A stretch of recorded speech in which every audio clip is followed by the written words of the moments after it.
Hi, this is Dan from Watchmaker Appliance Repairs. This is just a quick video on swapping over the doors on Fisher and Paykel dryers, the AD and ED 35, 55, 56, etc. series dryers. They're all very similar, the dryers. AD is for analog dryers, ED is electronic control, and the 35s being the smaller ones, 55s being the 5 kilo. There are a couple of differences across the doors if you're looking to replace your door. Often the plastic will break away around the hinge here. So there's two different types of door. There's front vented and rear vented. Well, we're talking about the whole dryer. This is a front vented dryer, meaning the air's being sucked in at the back and then being blown through the washing and it's coming straight out the front here, front vented. And they use a different door from the rear vented, where the air's being sucked in the front.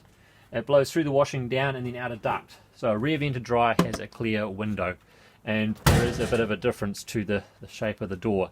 The hinge and the way you swap the door is the same, but there's a difference there. This whole door frame comes with a hinge already in it, without a seal, I believe, and this window is a separate part. So if you order a complete door, you just need to undo the 4 screws there and swap the window over, and you need to make sure when you do that you get a nice good seal, not a seal but a flush fit between the two, so you don't have air leaking out past the door here.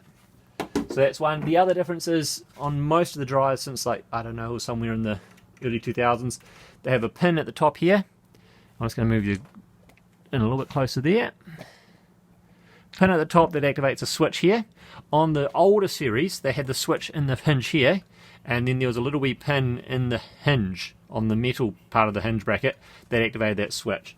If you're trying to replace the door on the older series, you can't get it, so what you'll need to do is you need to undo these screws. Well, I'll show you a bit closer here. You need to undo these screws and swap this metal bracket over, because the metal bracket's got the extra little piece there to activate the switch. So that's the other thing to be aware of. Replacing these doors is pretty straightforward. There is one little trick, but we have 2 screws to take off. Take this plastic cover off, and then we can see we've got 2 little hinges here that are like a little L bracket. Now the thing is that these 2 hinges go into a metal plate which isn't held in place. So if you take off both these screws, that metal plate will fall down inside the dryer and then you're stuffed. So I generally do it by only taking out one hinge. If you do want to take out both hinge pins, you need to put one of those screws that hold the plastic cover. You need to screw them, probably both of them actually, to hold it in place. Screw both of them in, otherwise you're going to lose that metal plate. I usually just go for the bottom hinge pin. Now as I loosen this off, the door's going to want to fall, so I'm going to hold it.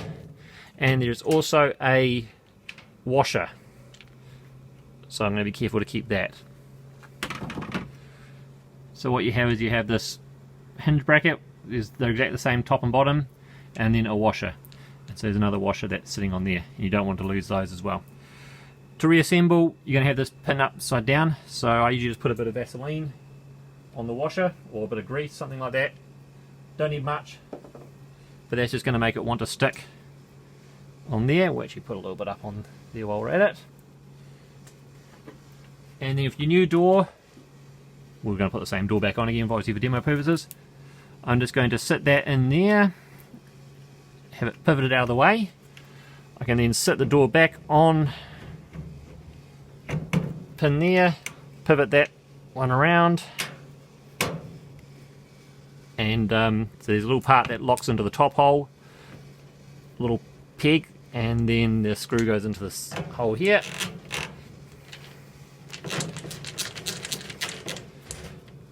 You do have a little bit of adjustment if you want to try and adjust where the door is sitting, but generally it just sits central, and then that door is going to close.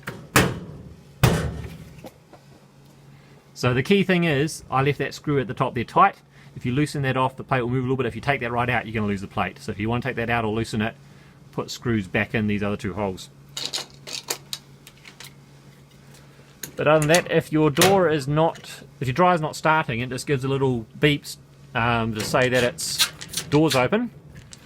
It can be the adjustment on the peg up here, or it could be this peg is broken off.